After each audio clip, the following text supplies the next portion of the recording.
رسول اللہ صلی اللہ علیہ وسلم کے دنیا سے پردہ فرمانے کے بعد مسلمانوں پر بہت مشکل وقت آیا۔ پورے عرب میں مختلف قبائل نے خلافت کے خلاف بغاوت کر دی۔ وہ سمجھتے تھے کہ اب جب رسول اللہ صلی اللہ علیہ وسلم دنیا میں نہیں رہے تو مدینہ کی حکومت کمزور ہو گئی ہے اور ہم آزاد ہو کر اپنی پرانی زندگی گزار سکتے ہیں۔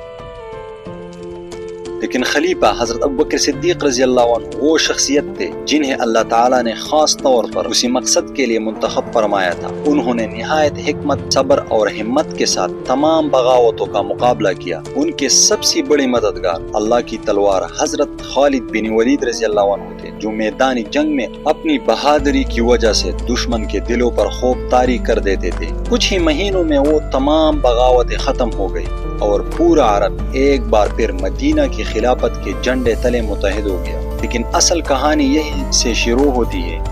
اسلام صرف عرب کا مذہب نہیں تھا، اسلام کی دعوت پوری دنیا کے لیے تھی، اور اب وقت آ گیا تھا کہ مسلمان اپنی سرحدوں سے باہر نکلے اور ان عظیم طاقتوں کا سامنا کرے جو صدیوں سے دنیا پر حکمرانی کر رہی تھی۔ یہ طاقتیں تھیں رومن امپائر اور پرشین امپائر۔ رومن امپائر اور پرشین امپائر دونوں سپر پاور سمجھی جاتی تھی۔ ان کے پاس مضبوط فوجیں، بڑے بڑے محلات، دولت اور ہزاروں سال پرانی سلطنتیں تھیں۔ عرب کے لوگ ان کے سامنے کبھی کھڑے نہیں ہو سکتے تھے، لیکن اللہ کی تقدیر کچھ اور ہی تھی۔ ان دونوں سپر پاورز کے درمیان کئی برسوں سے جنگیں چل رہی تھی۔ ایک دوسرے سے لڑ لڑ کر دونوں کمزور ہو چکی تھی۔ جس وقت مدینہ کی حکومت مضبوط ہوئی، یہ دونوں طاقتیں اندر سے تک کر بیٹھ چکی تھی۔ یہ مسلمانوں کے لیے بہترین موقع تھا۔ حضرت ابوبکر صدیق رضی اللہ عنہ نے سوچا کہ سب سے پہلے پرشین امپائر کی طرف بڑھنا چاہیے۔ اس کی وجہ صرف سیاست نہیں بلکہ ایمان کا معاملہ بھی تھا۔ رسول اللہ صلی اللہ علیہ وسلم نے اپنی زندگی میں دنیا کے بڑے بادشاہوں کو خطوط بھیجے تھے کہ اسلام قبول کرو۔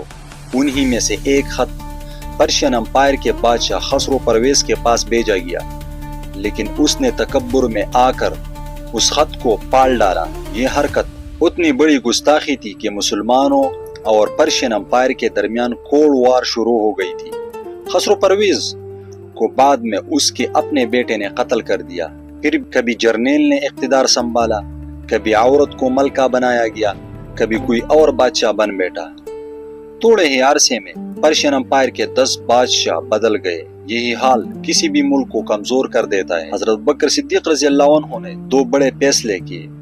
پرشین امپائر پر حملہ کرنے کے لیے صرف وہی لوگ جائیں گے جو دل سے رضاکار بن کر آنا چاہیے۔ مسلمانوں کے سب سے عظیم کمانڈر خالد بن ولید رضی اللہ عنہ کو حکم دیا کہ جنگ یمامہ کے بعد مدینہ واپس نہ آئے بلکہ سیدھا پرشین امپائر کی طرف بڑھ جائے۔ خالد بن ولید رضی اللہ عنہ 18,000 جانبازوں کے ساتھ روانہ ہوئے۔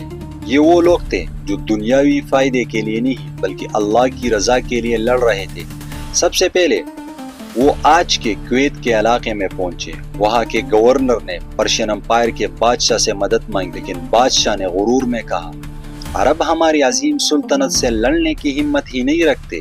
یہی غرور اس کے زوال کا سبب بنا۔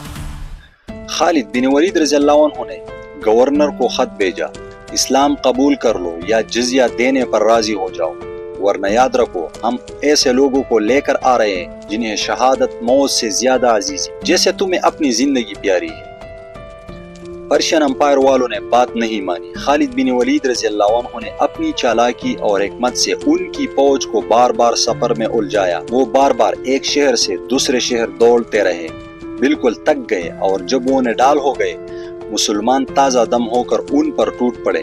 پرشین امپائر کی فوج کے پاس باری زیریں اور بڑے بڑے ہتھیار تھے، لیکن یہ چیزیں ان کے لیے کمزور بن گئی کیونکہ وہ حرکت میں سست تھے۔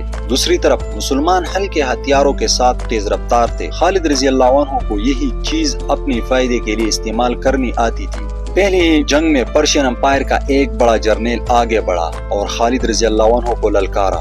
اس کے ساتھ مزید 2 جنگجو بھی آ گئے، لیکن صرف ایک مسلمان ساتھی کی مدد سے خالد رضی اللہ عنہ نے تینوں کو ختم کر دیا۔ یہ منظر دیکھ کر مسلمانوں کے حوصلے آسمان کو چھونے لگے۔ پھر دونوں فوجوں میں بھرپور جنگ شروع ہوئی، لیکن فرق یہ تھا کہ پرشین امپائر کی فوج بغیر قیادت کے لڑ رہی تھی، جبکہ مسلمانوں کے پاس دنیا کے سب سے بڑے جرنیل کی لیڈرشپ تھی۔ اللہ کی مدد اور خالد رضی اللہ عنہ کی بہادری کے سبب مسلمان جیت گئے۔ کویت کا علاقہ اسلام کے قبضے میں آ گیا۔ یہ اسلام کی پہلی بڑی کامیابی جو عرب سے باہر حاصل ہوئی۔ یہ وہ لمحہ تھا جب اسلام نے عالمی طاقت بننے کی طرف پہلا قدم بڑھایا۔